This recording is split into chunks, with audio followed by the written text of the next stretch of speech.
Evening world, evening 7 spot. We're now streaming live with Russ Pursley. I'm in a sunny Evesham. Today we're going to be talking about Duttons. We're going to be talking about big engines. We're going to be talking about drag strips, gearboxes, torque converters. Russ Pursley's your man. So over to you, Russ. The first question I'm going to ask you is, why a Dutton? And why have you got into drag racing? Because your son's keen on drag racing as well, isn't he? Yeah. Why a Dutton? Yeah. Well, years ago, I used to have a Mark II Mexico Escort. They're worth a fortune. Well, they are now. Yeah. I think I paid about 2.5 for it. What a 78 S-Reg. And my friend, my boss, he got a Cosworth Sierra, and we used to, like my friends who had this car before me, as such, we all used to go. Graham, he got a Beetle. I think it was Streetcar, Fast Car or something magazine. It was a Rover SD1 with the in a Beetle. No, well, he had the SD1 first. I think it was Fast Car, the magazine. He bought that with a twin turbo Rover in it. Wow. And he hadn't had it long, and then he rolled it. So he got all his engine and stuff, and it's still got an old Volkswagen Beetle L-Reg. He's still got it now to this day. Really? Yeah. And but it's been laid up for some years. Right.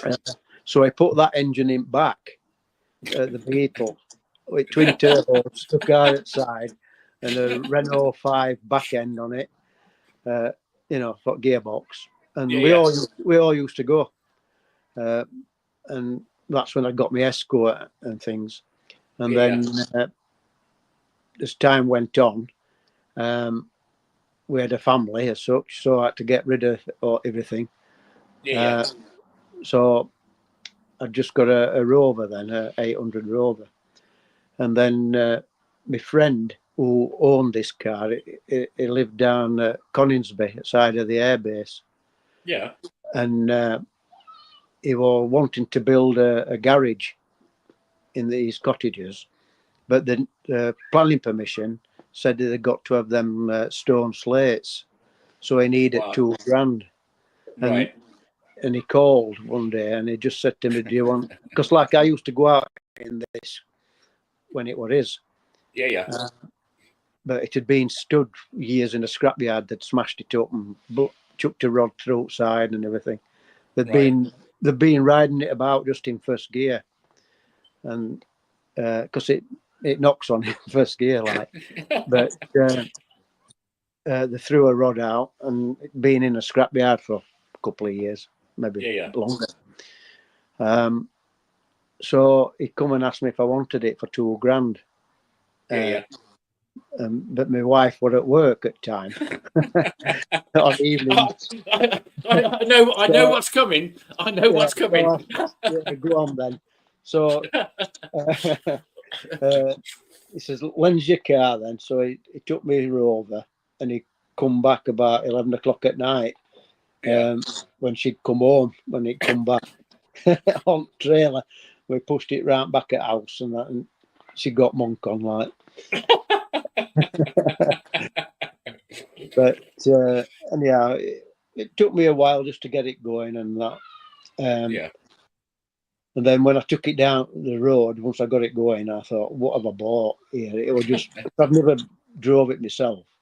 Yeah. They're all like rubber bushes, on it didn't only had the 3-link on on standard Dutton, isn't it? And then the Panhard rod across. All them were like just rubber bushes, like shock absorber things. Yeah.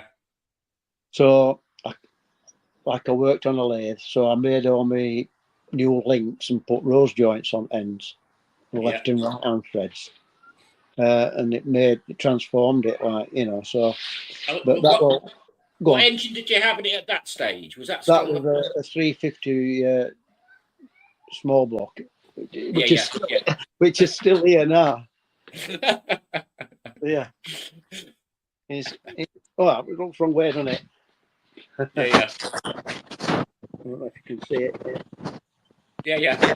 So that's still a runner as such. It's just that it's cracked between a cylinder head bolt to a liner. Right.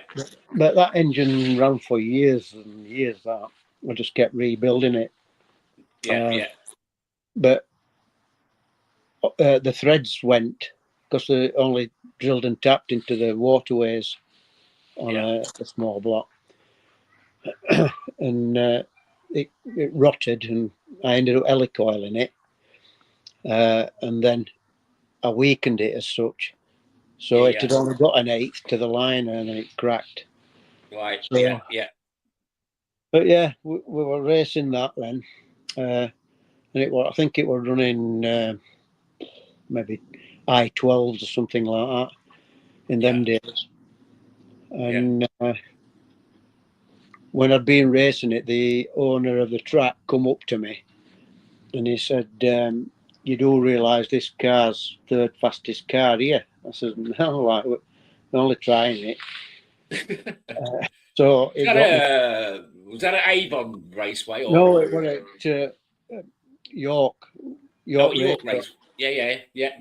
But that shut in, I think it was 17 or something like that. 2017. But this was years ago. I bought the car in 94. So, so early, well, I don't know, 98, something daft like that. I joined this an SCC, which is a road legal class. So we used to have to go on cruises, and it's still running to this day. Like, yeah. So then I managed to get me the nitrous kit. I got that. That was already on. It didn't work. I was gonna come on to that. So I'll just bring up a couple of pictures there. That you should still be able to see those, Russ. Can you still see those? It's no, not at present. Oh, okay. It's just basically just an intro screen, Russ Pursley from the Ashes. So it's just some pictures. Yeah, I've seen that. Yeah. It's just some pictures of your car. So that's what it used to. Well, that's what it does look like, isn't it? Yeah. It is now. Yeah. So tell us about your racing experience, because you've now got that 350. What engine have you got in it now? It's a bit wild, isn't it? Yeah, it's basically because the block was leaking. I ordered a short motor from America, from that Shafroth Racing, and well, I had everything put on it. So while I got it there, I kept adding things on while it was there. I thought, once I'm done this, that's it. Like, just a short motor without any cylinder head.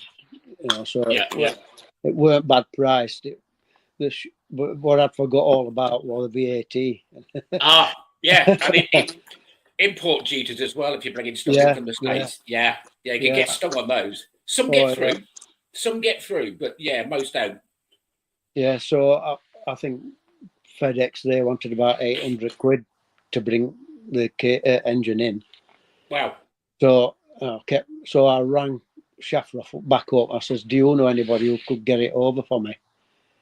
And he says, "Leave it with me." And I forgot what price it was, but because like they're in America, he managed to ship it over for me, and I had it delivered to work then. So yeah. So that were in 2017. But the other engine had been running since '94, but blown up several times. Rebuilt. Yeah. Well, it were all stock, and it were running good times, and everybody was saying to me, "It's going to throw a rod out that," So I bought a scat crank, and a 6-inch rods and everything, and made it into a 383, which was a 6.6. Is it 6.4? I think it is. I was going to say 6.4 litre, aren't they? 383s. Yeah, it was 40 thou over. Right. Yeah. And that ran years like that. Until then, flaming, it cracked when I over tightened this. I did all one side, talking it up, then went to the other side, and they just one or two just let go. You just heard it go, and that was it. Yeah, Toast. it was only 10 milli thick. 3/8. Yeah. You know. So that was it then. So I went for this engine. Tell us about this. A 434, isn't it? Isn't that about? That's what, 7 litres? 7.1. Yeah. 7.1 litres. Yeah. I'm not going to ask you about the MPG, because if you buy an engine like that, you've bought the wrong engine. Yeah. I would on a run. I don't know, maybe 14 on a run or something like that. That's not bad, but I guess it's really low revving though. You've got the torque low down. Well, it ticks over at 30. Yeah. Well, I'm riding on streets, it's just ticking over, so I'm not touching the pedal. And I think 60's about 2.5, something like that. Wow. Yeah. Just lazy V8 grunter, they refer to it. Yeah. Well, I've got the 3.0 gears on the back, like, because it used to be a 3-litre Capri back axle. Yeah.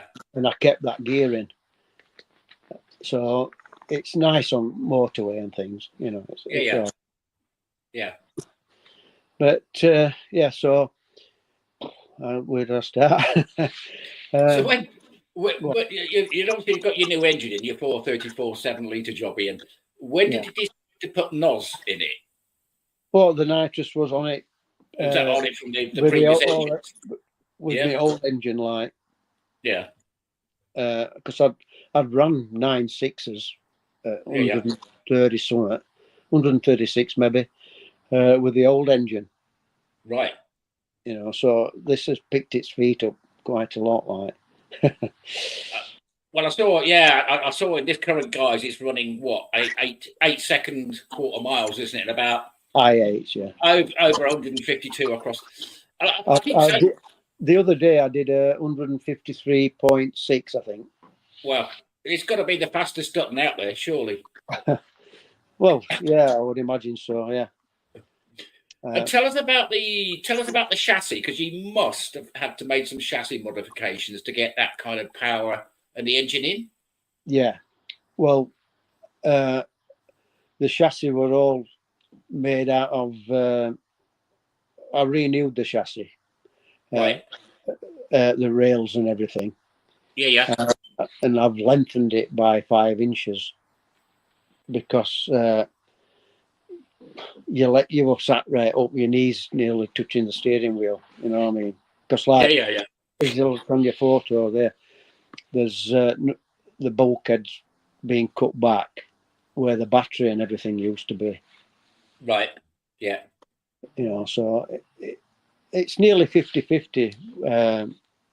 Well, I ain't had it weighed since I've got this big axle on back and a full cage.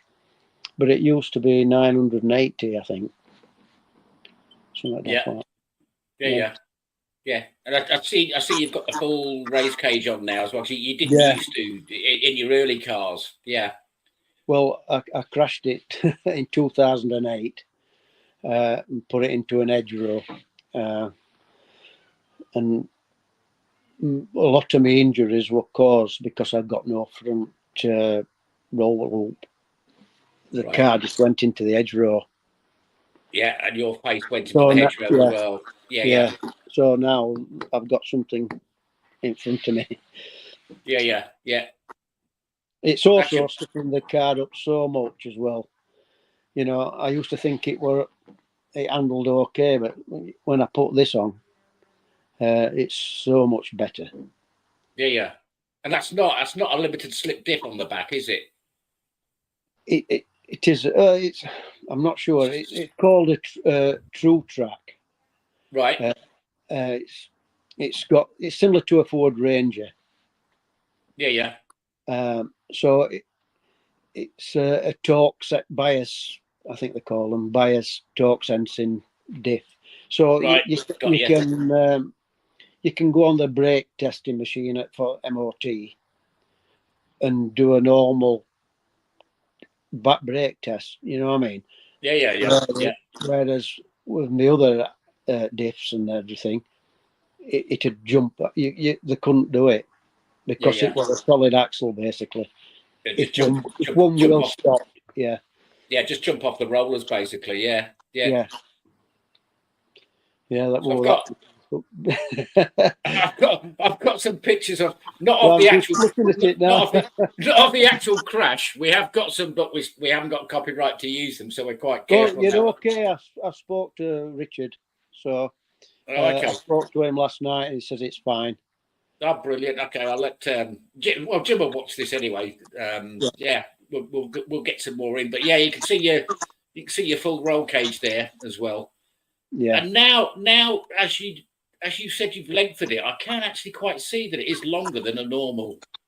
The length is basically from the bulkhead, from the dash to the seats. Yes. Because obviously you're limited to the bonnet and scuttle, aren't you? Like exactly. Yeah. And you so still all that is. Yeah. And you're still running the little fly screens as well, because obviously you wear a helmet. Well, you have to for motor. Not on road, I don't. No, they're brilliant. Then they're not bad. 50 or 60 mile an hour, you're fine. Yeah. Just deflect enough over your head, really. Yeah. They're lovely. Yeah. That was crash barrier. Yeah. I ended up getting a new spoiler off Alan Wheatley. I ended up going up to his he's another Northwest Kit Car Owners Group member. Yeah, Alan's got he's got the V6 in his Phaeton. Yeah, he got a spare one. Not used, so I moulded that on. Yeah, nice chap, and it always attends all the meets and stuff. Yeah, and it's a nice car as well. He's got running boards on the side of his, but really nice car. As I say, he's got the V6 in it, so a little bit thirsty, but there you go. And that was your there's many the front offside you'd wait into the barrier. Yeah, he had them bolts off. Wow. Onto the onto that blue bit, the 10 mil bolts, it should cut them straight off. Wow. Oh, they might. I think they are 10 mil. Yeah. Yeah, they cut that straight off with impact. Yeah. and ruined two of my wheels. And this is where you had it all redone and Yeah, that's Mark's paint shop at Ossett. Yeah. Good guy and lovely painter. Yeah. And he's local to you, presumably? Yeah. Not far from you? 20 minutes away. Yeah. That's ideal what you want. Yeah. I managed to get them all straightened up. A guy in York. Because I rang Revolution up and Warren said that they didn't make made none of them for 20 years. Because the different the inserts go into them. Yeah. So this old guy straightened them up for me, and then a place in Sheffield CNC'd them for me. Brilliant. They look well smart there as well. I like the black. I like the black finish as well. They always look classy when they're done like that. Well, I've got two sets of wheels. I've got these are my best ones now, my black ones. So I've got I've got race tyres on all lot, but the price of them, I've just been trying to wear one set out on my silver wheels at the minute. Yeah. A good 700 quid for two now. Wow. Yeah. And just to be clear to everybody that is watching this is a road legal car. You take it you take it for a normal MOT? Yes, yeah. Do you take the parachute off the back of it for the MOT? Oh, the parachute's only fitted on when I go racing. Yeah. And have you ever had to use it? No. You thought about it though, haven't you? No. So, I've got Cosworth brakes all around it off a Sierra. Nice big brakes. It stops quite good, you know. But one of my friends who I race with, his throttle stuck wide open. Oh no! And he was going down the track and he was jumping on brakes, and he couldn't. He was doing over 150 mile an hour and still with a twin turbo Camaro. It's still rattling, and he thought he couldn't stop it. He tried turning it off, but it was just like running. And then he thought, oh no, I've got a parachute. So he pulled that and he stopped about a foot away from wall right at past finish line at Santa Pod. Wow. And that's, I mean, people talk about Santa Pod being a quarter of a mile, but it isn't. It's way longer, isn't it? It's what, mile and a half, I think? I would say, yeah. But when we went to look at his car, his front wheel had gone. And it had blown his tyre off, both his tyres off, and his rims, bottom of his rims had gone, and it was running on the discs. It panicked, you know, and jumped off brakes, and the only way I was going to stop it was that parachute what stopped it. Yeah. Wow. But well, no wheels left at front, just ground to a D, worn straight through, and it was sat on discs. It was unreal. If you lucky to get away with it again, but all these cars are built with safety money. You have to go through an inspection as well, don't you? You can't just, if you're competing in a run what you brung is slightly different. But if you're actually competing, that's all basically what I do. But I've got to have a window net, and they want a door bar on the side of this. I have got all safety equipment like arm restraints, hands device. But obviously your parachute and things like that. I was going to come on and talk about your gearbox, because I know you were explaining it to me at Santa Pod, because you pull up to the start line, you can do a burnout, and then you go up to the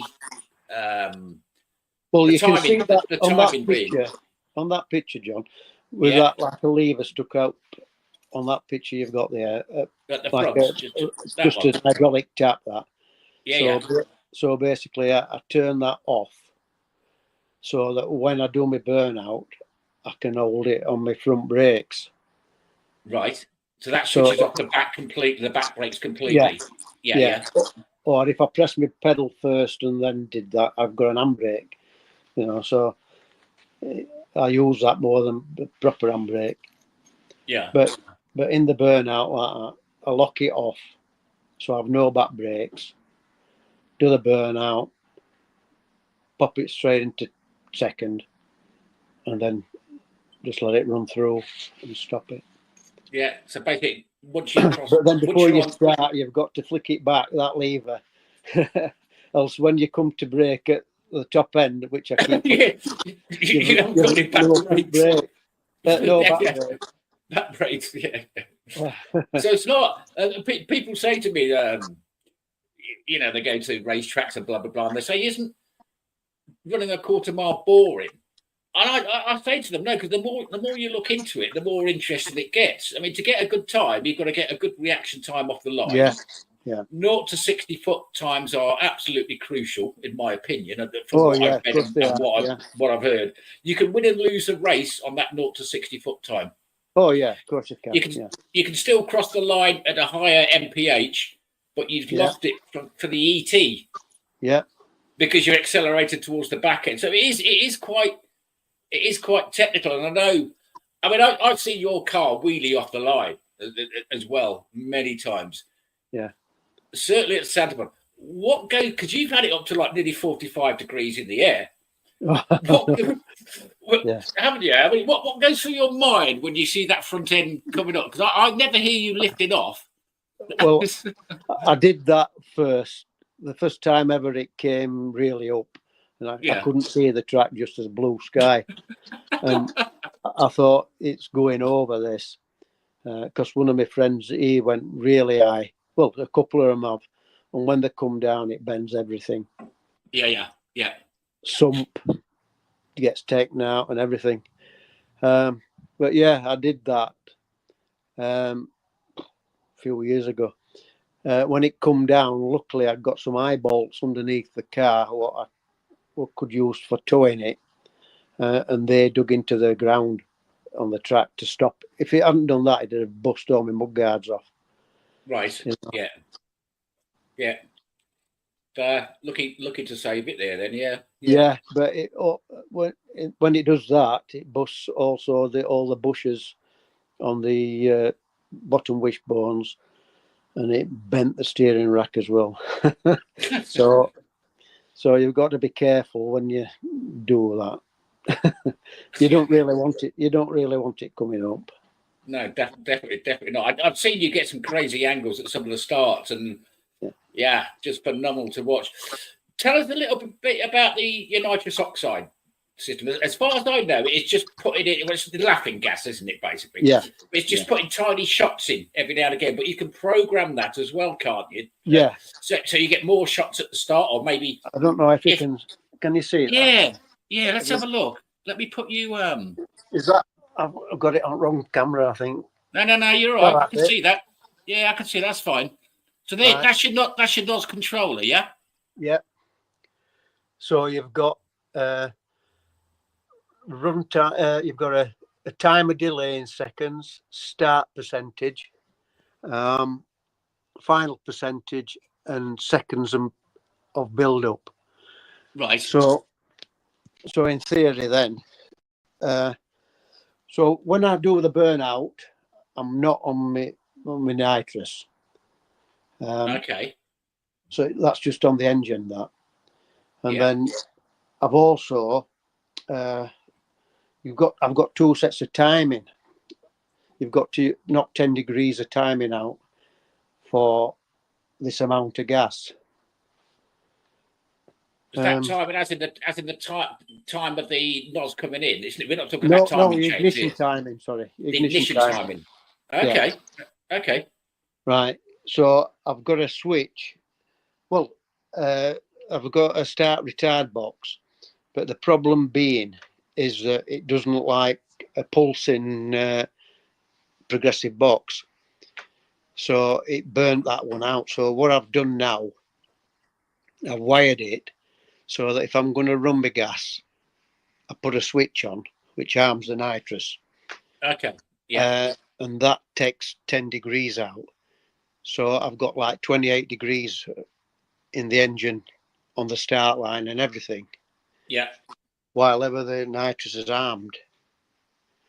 And then when I'm not running nitrous, I turn that off and it's back to 38.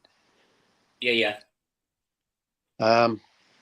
So I've what I use, I've got my wiper switch. I arm it through that because I've got no wiper. So you've got no wipers. So I'll put the wipers on. If you did have wipers and you turned them on at, say, a traffic light, that would be quite interesting. Yeah. So basically, as soon as I've done the burnout, put the the handbrake lever back. Yeah, so you've got full brakes. Yeah. Yeah, make sure I've got that. Then I click it up one to put it on one speed of wipers. And then there's a micro switch on my throttle on my carburetor. Yeah. And I've got like a two-step thing wired in now to this trans brake. So basically, once I've staged, I can put my foot to the floorboards. On your accelerator, yeah? Yeah. No foot on my brake, but just my thumb on the steering wheel, which I don't know if you can see that. Did you see that? Yeah. Right, so you hold that in, and then as soon as lights go, let go. And then And just So, shows that again. I've just put you in solo layout. Show those buttons again. So you got your windscreen wipers for your yeah, for put that your on. NOS. Yeah, Yeah, so that's on. yeah. Stage my beam, press that, Ah, okay. and then when the lights come down, let go, And you're off. and it's off. Brilliant. As I say, I've seen you at the start line. You're very busy with your hands, and you got your left hand down by. On the gear understand. lever, yeah. Yeah, I understand what you're doing now with the gear lever, and yeah, now I can see what you do with your thumb and take your finger off, and boom, you're off. Yeah. Yeah. Well, when I first fitted that button, I pressed that button while I was doing burnout. That was interesting. Oh yeah, 1,300 quid worth of damage. Oh my god! Yeah, I'll just show it on my other gearbox. Basically, the planetary's here, so it snipped the teeth inside. So that's my first gear as such. That's my first gear ratio. You've got a two speed box. I think you were telling me. Yes. Right, go back in. I'll have to. Yeah, that's straight cut gears in that now because they used to be helical. Yeah.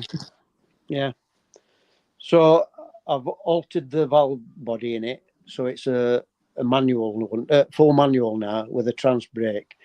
So whatever gear I leave it in, it stays in. Okay. So it sets off in like, I can be at a junction and leave it in drive, which is second, and it just drives straight off, because there's that much torque. Yeah, and you don't need the rev. You don't need the revs. Yeah, it'll just go. No. Yeah. But the problem is that the torque converter senses the load then, so it revs a bit higher. You know what I mean? Right. Yeah. Just to drive away. Yeah. Because like it ticks over at 30, 1,000. Yeah. I've been watching a lot about the Red Victor Racing, who we've still got in the UK a world record, the fastest street legal car. Yours is the fastest Dutton, but we've still got in the UK the fastest street legal car. And Shane Tucklebird, he was talking about torque converters, and on the Red Victor, he swapped it out for a tighter one. And I was like, just blood, because I'd never heard. I know about a normal clutch, bike clutch, multi-clutch, wet plates, that kind of thing. Yeah. But when he started talking about torque converters, it was showing. He showed some graphs where the revs were rising, but actually the graph underneath was showing that the speed wasn't increasing. Yeah. As the revs good. And he's like, definitely. He looked at it. He said, "It's a torque converter." So he went into that, put a tighter torque converter in. And I was just like, wow, I've never thought of it, but brilliant. Yeah. Well, the converter I've got is an Heel Chance one, and Andy Frost got me that. Andy Frost then. Yeah. So basically, I had to fill a form in what I'll spec of my engine, my torque and everything. Yeah. And then he spec'd it up for me, and then I went down to his garage and picked it up. But it's a bolt together one. Yeah. So like same as what he's got there. You could buy time you've done, I think there's $3,500 that was years ago. They're not cheap. No, they're not cheap. But the beauty about them is that if your gearbox goes, you just unbolt it and clean it out, because otherwise you'd have the debris inside the old converter. You've got to have them cut apart and re-welded up. Right. So you can do that on your bench when you get at home. Just unbolt some bolts and two halves, and then you can also swap the turbine inside. Right. Yeah. It's something I knew of torque converters, but I never understood how they worked. But yeah, watching Red Victor and following the team, you get a real. Just great stuff. Everything's got to be perfect for the time we were doing. Yeah, for the perfect run, you've got to get perfect start, perfect 0 to 60, which is why when I was watching some of the videos, people would just run a 0 to 60 and then a 0 to 180 just to see what that time is before they gun it for the full pass. And that's what they're, I guess, that's what they're concentrating for. Yeah. Once you've got it moving and off the line, then you can work on the midsection to get your speed and your acceleration up. They're on turbos, aren't they? So they're regulating the boost, aren't they? Turbos are like the size of that. Yeah. Great to watch. There's loads of videos out there, so I recommend if you're into drag racing or into, well, the fact I still keep, Britain's still got the record for the fastest street legal car. There was 2 records, one for ETA and one for speed. I think we've got it on speed. We've not got it on ETA. It was close. It was close. Yeah. Well, Andy were doing 250 odd mile an hour, weren't he? I think. Yeah, which is. And you think about that in a quarter of a mile. In America, some cars they only race 8th, and they're doing nearly 2. I think they're doing 200 mile an hour over 8th now. Yeah, and it's the sheer amount of the G force that these drivers are pulling. I would love a go in one. I'd stick it through a hedge or crash it. Do you know what I mean? I'd love a go in one as a passenger. Hint, Santa Pod. Are you allowed to take passengers in on them? Yes. Yeah. But I think it's 120 mile an hour maybe limit with a passenger in. Might be 130, I don't know. Yeah. But I know me and my son were going to go down, and we were all suited up, just about to do us burnout, and they stopped. They said, no. That really? Yeah. And I said, why? What's the matter? He says, it's too quick. I says, yeah, but that's from the gas. I says, it won't do that with Arctic. I says, we're all here now. I says, just turn bottle off in boot. And he were on talking to Tower. It must have been Tower who'd said something to him. Yeah. So he opened my boot, turned the gas off, and then he let us run down. He let you go. Yeah. But like, I think it does 136-ish on engine. You know what I mean? Yeah. But we just had to watch the speed, what we were doing. I didn't, we just set off nice, and then I just feathered it down. I didn't want to wind everybody up. Yeah, exactly. Yeah, because you never want to do that. No, absolutely. No. Yeah, brilliant. No, if they tell you to do it, you've got to do it. They're quite strict. But yeah, they are.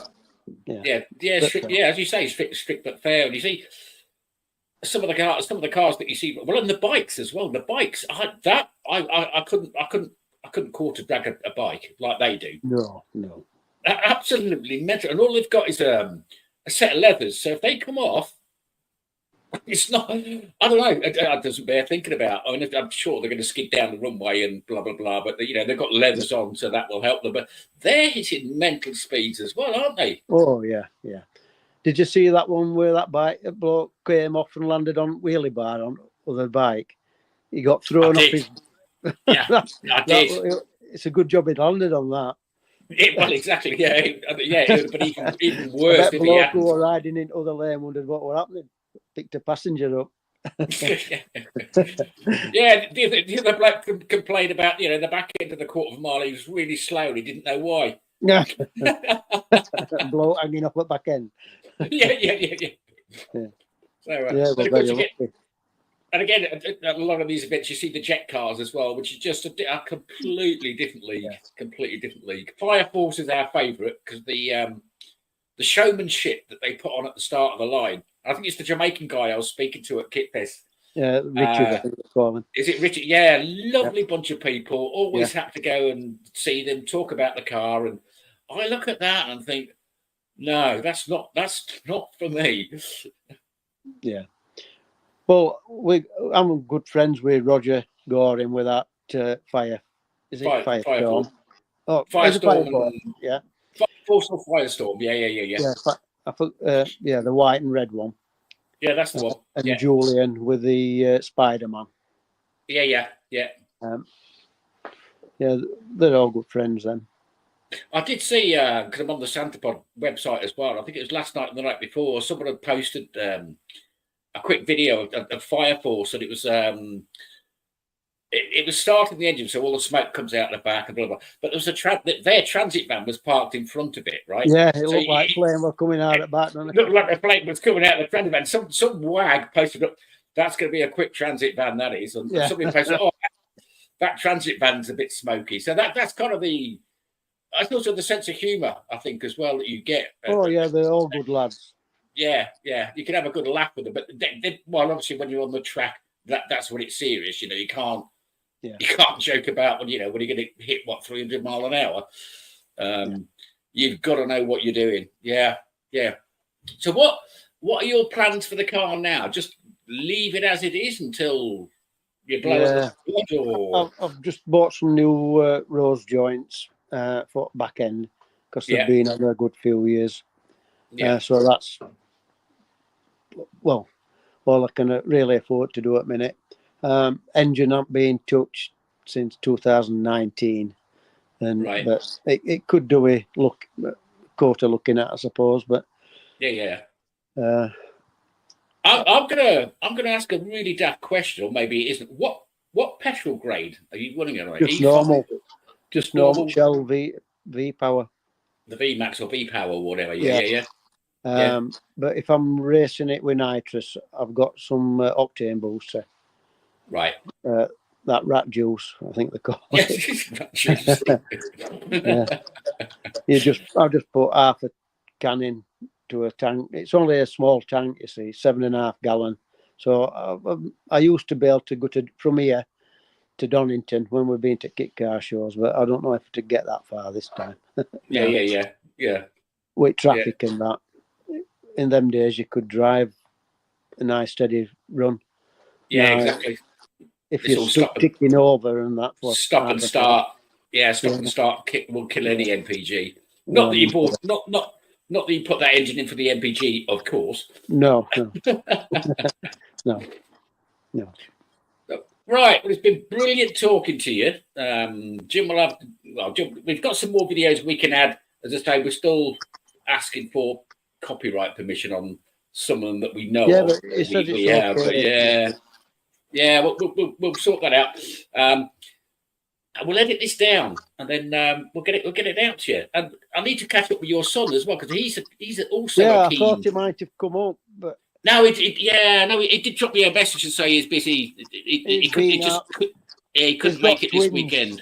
He's got twins, and he's got to keep them occupied because they're feral. 5-year-olds. But he's also into his drag strip, because I did see him. He did post up a picture of him next door to you with your Dutton, and he was in his car. Yeah. He used to have that GTR thing. That's the GTR, the black one. That was stage 4 of that. You can't believe handling on them. They're brilliant. Yeah. But he ended up selling it because insurance were stupid on it. I bet it would be. Yeah. Need to try Howden's insurance. They might have done him a deal. Well, before he bought it, he rang a company up and they gave him a price. So he went with bloke, went to bank, transferred money. And then that were on a Friday, he picked it up, and then Saturday morning he got a phone call, and I could hear him saying, "You're joking, you're joking." and insurance saying there was no way we could insure it for that. He says, "Well, you did, because you give me a quote. That's right, you've insured it." Well, I got it home. He says, I think they doubled it, and then they said, I'll tell you what. He says, if that car ain't written off in a year, he said, we'll hold it at this price. So, but he sold it before, because Jurgen with his GTRs and Lamborghinis and that. Yeah. I've seen some of his videos. Yeah. And that buzz. Well, we used to go up to Jurgen's, and he because on that where we were racing him at Avon Park, Shakespeare. He bust his front gearbox on that. That were a £3,500 bill. Oh my God! So everything he did on it cost a fortune. Yeah. So he got rid of it. Yeah. Right. It's been brilliant. All right. Brilliant. Yeah. Been brilliant speaking to you. I know I haven't said everything, but it's hard to remember everything offhand, you know. That's fine. We could always follow it up with another one. You know, when I see a show or whatever, we could do another one with you. That's not absolutely not. We do another one any time. As you know, it's quite simple to set this up. Yeah. Well, we got there in the end. We got there in the end. Do you know what I mean? Yeah. So I think I'll love you and leave you and catch up soon. Just stay on the line because we're going to be. Just stay on the line for the moment. I'll end the recording, but I'll tell you why. All right. Lovely to meet you. See you at Kit Fest. Can't wait to see your car again. All right then, John. See you. Yeah. See you at Kit Fest. Yep. Be seeing you.